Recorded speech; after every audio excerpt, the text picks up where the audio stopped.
그 2025년을 지나면 이제 어떤 노력을 해도 우리 지금 현재 앞선 주자들을 따라잡을 수 없다라고 이제 말씀을 하셨거든요. 네네네. 책에서. 네. 이유는 뭔가요? 2025년 앞으로 5년 정도 더 흐르게 되면 모든 기술 발전에 인공지능이 다 들어갈 겁니다. 이미 벌써 다 들어가고 있고요.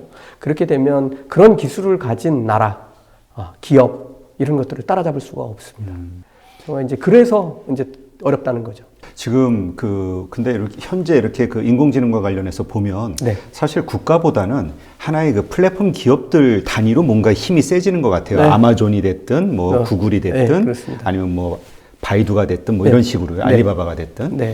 그래서 어떤 분들은 이건 사실 국가의 문제가 아니라 하나의 기업들의 파워가 이젠 점점 국가와 맞먹을 만큼 성장할 수밖에 없게 된다라는 얘기를 하시더라고요. 그렇습니다. 그래서 이 기술이 조금 더 발전하게 되면 국가를 운영하는 시스템이 뭘까라는 걸 한번 들여다보면 구글이 하는 모든 일이 그런 겁니다. 얘네들 뭐 구글이 인공지능 만들고 내 스마트폰에 탑재된 이 OS가 그거고 그 다음에 얘네들이 가지고 있는 마케팅 플랫폼들이 전부 다 그거고 그 다음에 언어도 번역할 수 있는 장비들 다 만들고 있고 얘들이 하는 일들은 다 국가를 운영하는 시스템하고 똑같습니다. 정말 무시무시하죠. 그리고 한 번 더 생각해 보시면 이런 모든 것들이 극한으로 발전했을 때 국가라는 게 과연 의미가 있을까? 저는 없다고 봅니다. 아마 그냥 지구 공동체가 되지 않을까. 그 안에서 신인류가 되지 못한 기존의 인류 뭐 이 정도가 되지 않을까 생각해 봅니다. 네. 그러면 왜 굳이 2025년이라고 딱 이제 지금 시점에서 한 5년 정도 남았는데 이렇게 그 기한을 명시하신 것에는 뭐 이유가 좀 있나요? 그 2025년이 될지 6년이 될지 4년이 될지 모르겠지만 대략 보면 기술 발전하는 속도, 가속도를 계산해 보면 2025년 정도가 딱 맞을 것 같습니다. 지금 보면 2020년부터 2030년까지 이제 극한으로 가는 게 자동화 공장이 늘어갑니다. 그러면서 이제 일자리가 이제 낙엽 떨어지듯이 이제 사라지기 시작할 거고요. 여기에 가속도를 두 번째로 붙이는 게 2022년에 등장하는 폭발적으로 증가하는 IoT 기술들입니다.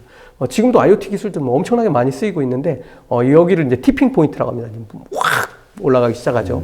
그 다음에 2023년이 되면 이제 자율주행 자동차 5단계 완성된 자율주행 차가 나오는데 저는 이게 제일 심각한 문제라고 봐요. 이게 이제 인공지능이 들어간 자율주행 자동차인데 한번 생각해 보세요. 자율주행 자동차가 들어오면 만들어져서 굴러다니기 시작하면 무슨 일이 벌어질까요? 첫 번째로는 우리가 제일 쉽게 떠올릴 수 있는 거는 운전이라는 직업이 사라지는 건 뻔하다고 생각할 거예요. 근데 이미 자기가 가는 길을 가진 그런 곳에서는 이미 운전이라는 직업이 사라졌어요. 예를 들면 신분당선 무인철입니다. 네. 인천 지하철 2호선 무인철입니다. 부산 지하철 4호선 무인철입니다. 사람 없어요. 김해공항에 가시면 한번 그 무인철 한번 타보실 수 있는데 두 량으로 구성되어 있습니다. 네. 기관사 있는 자리에 가면 앞으로 가서 보면 환하게 펼쳐진 그런 풍경을 감상할 수 있는데 일자리가 그렇게 없어지는 게 사실은 아닙니다. 운전이라는 직업이 없어지지만 그 2차 효과는 어마어마합니다. 예를 들면 그 자율주행 자동차는 목적이 뭐냐면 운전을 하지 않는 거지만 실제로는 사고가 나지 않는 차예요. 내가 이 컴퓨터에게 운전을 맡긴다는 건 내 목숨을 맡긴다는 거거든요. 그럼 사고 확률이 뭐 100만 분의 1, 1000만 분의 1로 계속 줄어들어요. 인간보다 훨씬 더 운전을 잘하죠. 그러면 이 차를 사고도 나지 않는 차를 뭐 비싼 알루미늄이나 쇠로 만들 이유가 없어요.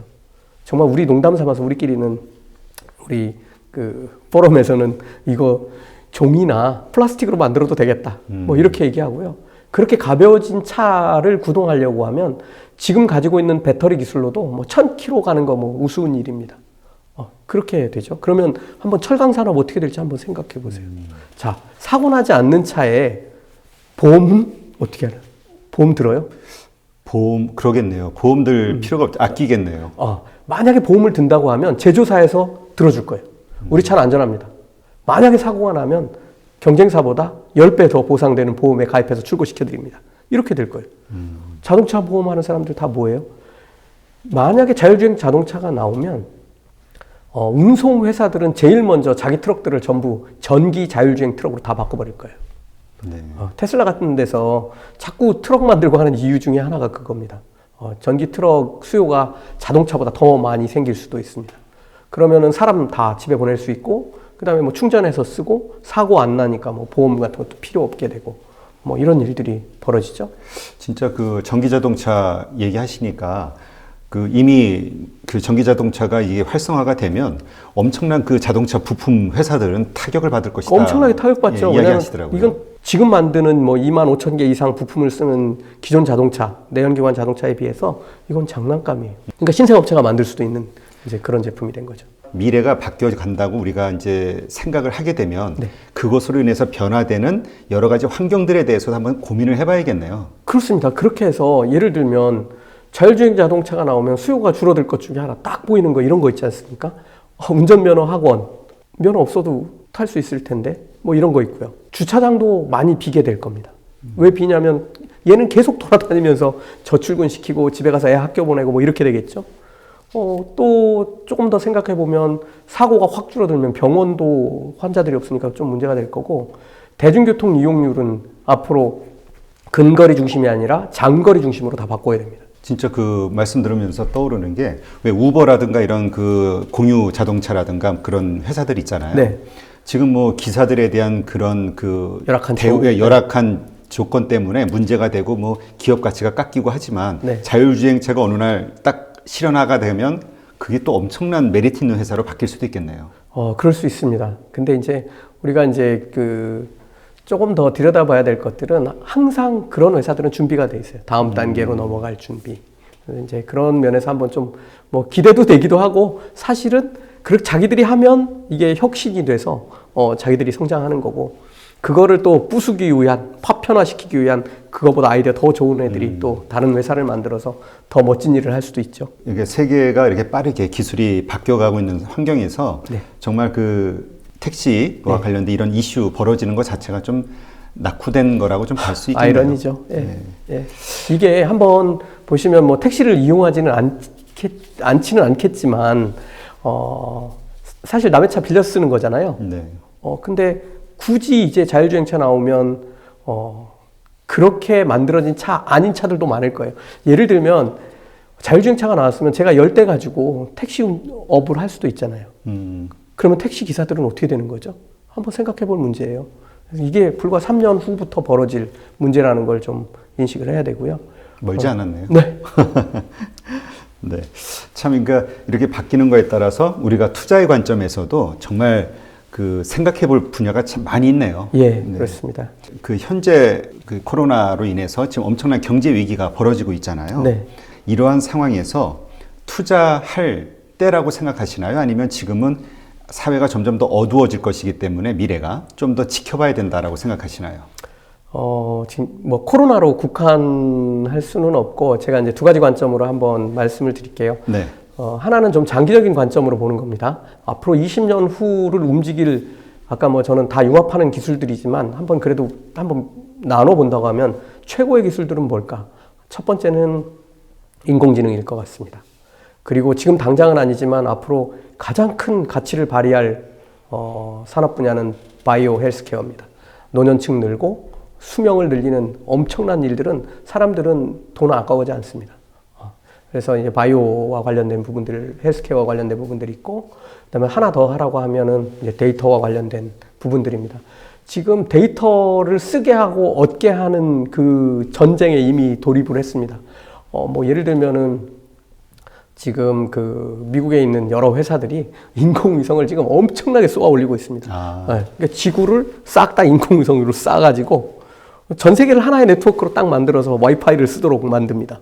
이게 지금 뭐 구글도 하고 있고, 뭐 아마존도 뛰어들고, 뭐 새로운 뭐 원웹 이런 회사들도 있고, 뭐 저 우주 개발에서 지금 1등 하고 있는 스페이스X도 뛰어들고 있고, 정말 재밌는 전쟁이 벌어지고 있는데요. 어쨌든 이 세 가지 분야는 한번 보고 투자를 하면 아주 괜찮은 분야가 될 거고요. 이거를 투자를 할 때 아무데나 하면 안 되고요. 그러면 사람이 과연 어떻게 사는지를 한번 들여다볼 필요가 있어요. 제가 이 얘기를 해주면 다들 고개를 끄덕이시는데, 저는 회사를 다니고 있거든요. 제 인생의 3분의 1을 8시간을 떼서 회사에 줍니다. 그리고 이 8시간의 값을 월급이든 연봉이든 뭐 이런 식으로 받아요. 그러면은 이 돈을 일부는 소비하고 일부는 남겨서 보관을 합니다. 근데 이 보관을 할 때 은행 이런 데다가 넣어놓으면 얘가 잘 안 불어요. 네. 현금으로 보관하면 가치가 자꾸 떨어져요. 그래서 내가 불리는 방법보다 훨씬 더 잘 불릴 수 있는 사람들에게 맡겨놔야 돼요. 이제 그게 지금 얘기하신 대로 투자. 이걸 이제 투자라고 얘기하는데, 저는 이렇게 그냥 간단하게 말씀드리고 싶어요. 세계 최고의 회사에다 그냥 다 묻어놓으세요. 세계 최고의 회사. 근데 그 세계 최고의 회사도 망할지도 몰라요. 네. 애플이 뭐 언제까지 잘 나간다? 장담 못 해요. 그래서, 이걸 어떻게 하느냐면, 여기에다 전부 다 집어넣긴 하는데 자동으로 분산되도록 하는 그런 금융 상품들이 있어요. 그런 게 뭐 ETF 같은 것들이 있거든요.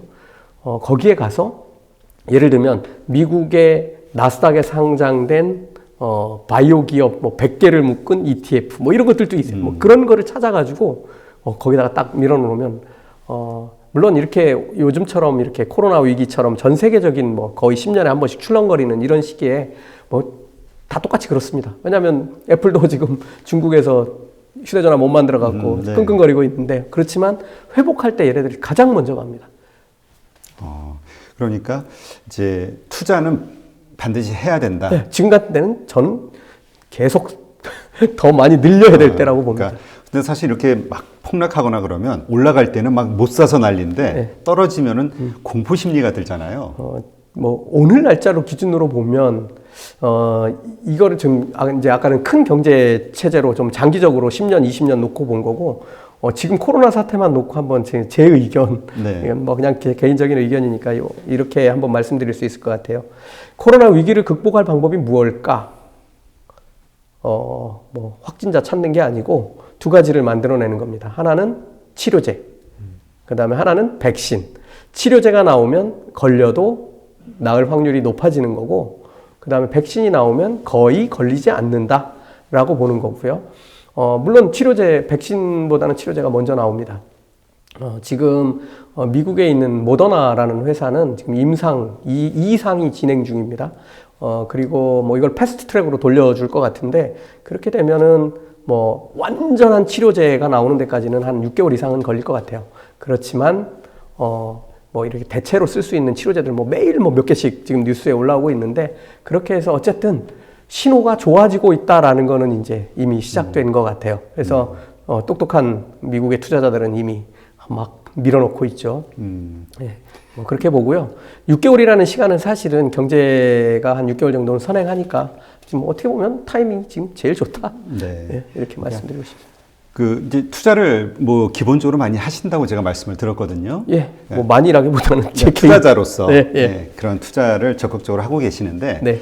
그럼 이제 이런 그 기술이 발전하는 것과는 별개로 네. 우리 사람의 심리는 항상 좀 불안전하잖아요. 네. 이 심리를, 그러니까 어떤 사람들은 이게 싸다고 이제 막 들어가야 될 때인데, 어떤 사람들은 가지고 있는 거를 헐값에 파는 사람도 있는 네, 거잖아요. 그럼요. 이러한 심리를 잘 다스릴 수 있는 방법은 뭐가 있을까요? 욕심에서 벗어나는 겁니다. 그런 사람들만 돈을 벌 수 있어요. 저는 어떻게 하고 있느냐면 월급 날마다 쓸 돈 빼고 다 집어넣습니다. 그러다 보니까 쓰는 양도 줄어듭니다. 왜냐하면 지금 1,000원이 앞으로 5년 후, 6년 후가 되면 2,000원이 돼 있거든요. 거의 지금 미국의 S&P 500 ETF 같은 경우는 5년에서 6년에 2배씩 올라갑니다. 그러니까 근데 이게 2배 올라가는 거를 그렇게 좀 우습게 볼 일은 아닙니다. 사람들은 5년에서 6년이 아니라 어떤 사람들은 5일 만에 2배가 되기를 바라고, 어떤 사람들은 5개월 만에 2배가 되기를 바라요. 상한가를 맞기를 네. 원하죠. 근데 그런 투자하지 마시고 월급날 조금씩 아까 제가 말씀드렸던 좋은 ETF 찾아서 넣으시면 100% 성공합니다. 네. 그렇군요. 지금 앞으로 우리에게 주어진 10년, 네. 그 10년이 나의 미래다, 뭐 당신의 미래다, 이렇게 강하게 말씀을 하시거든요. 요걸 좀 설명해 주시죠. 아까 제가 말씀드렸던 내용들을 제가 정리를 하면 딱 답이 될 것 같습니다. 과거 20만 년 동안 제가 역사를 아까 짧게 뭐 한 2분 정도에 줄여서 말씀드렸는데 앞으로 20년 동안 인류는 더 이상 발전할 수 없는 수준으로 발전합니다. 그 중에 앞단 10년이라는 건 정말 어마어마한 시간이고 우리한테는 정말 중요한 시간입니다. 아까 말씀드린 대로 지금 모든 면이 다 이렇게 추락하기 직전에 물방울 모양이 되어가고 있습니다. 위에 상위층은 1%가 될지 0.1%가 될지 모르는 요층은 점점 얇아지고 있고 나머지 밑은 정말 엄청나게 두꺼워지고 있어요.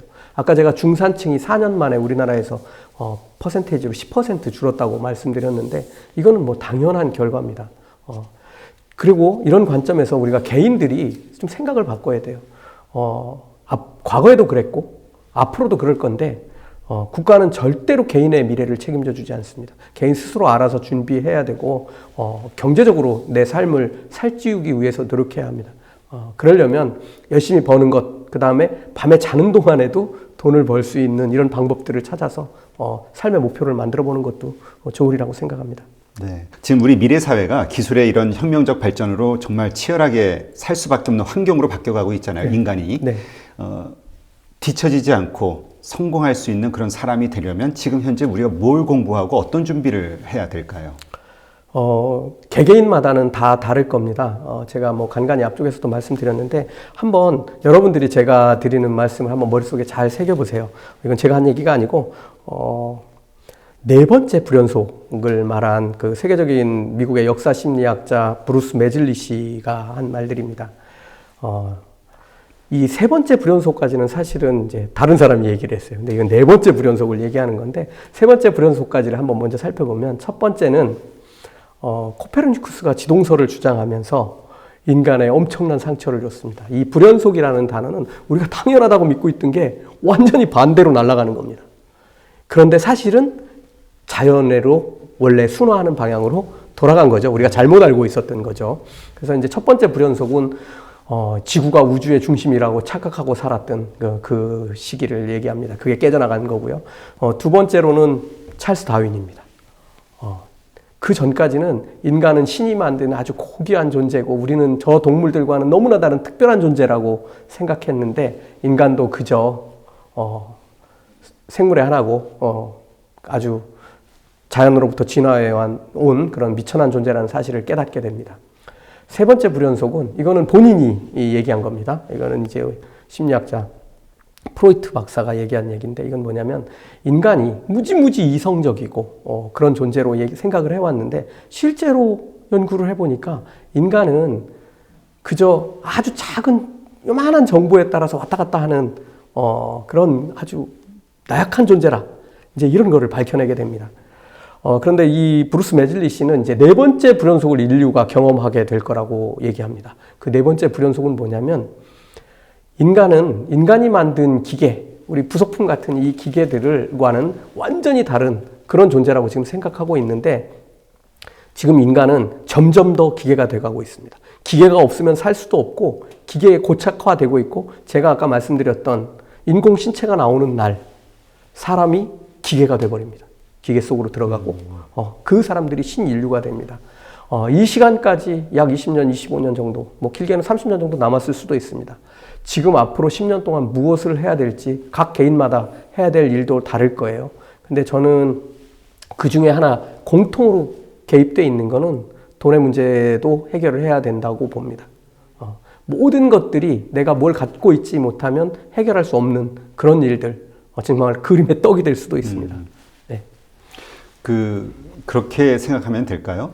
왜 갈수록 우리가 돈을 벌기는 어려워지는 세상이 된다. 그러니까 지금 조금 기회가 더 좋을 때 지금 벌어야 된다. 맞습니다. 아까 제가 말씀드렸다시피 점점 더 플랫폼으로 들어가고 다 자동화되고 이제 점점 어려워집니다. 인간이 내 시간 8시간만 투자해서 내 시간을 누군가 기업가에게 맡겨주고 월급 받는 시스템은 이제 끝나가고 있다고 보시고요.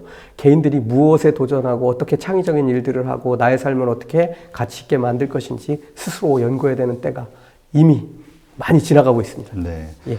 이렇게 말씀을 들으니까 정말 바짝 긴장하고 살아야겠다는 생각이 네. 드네요.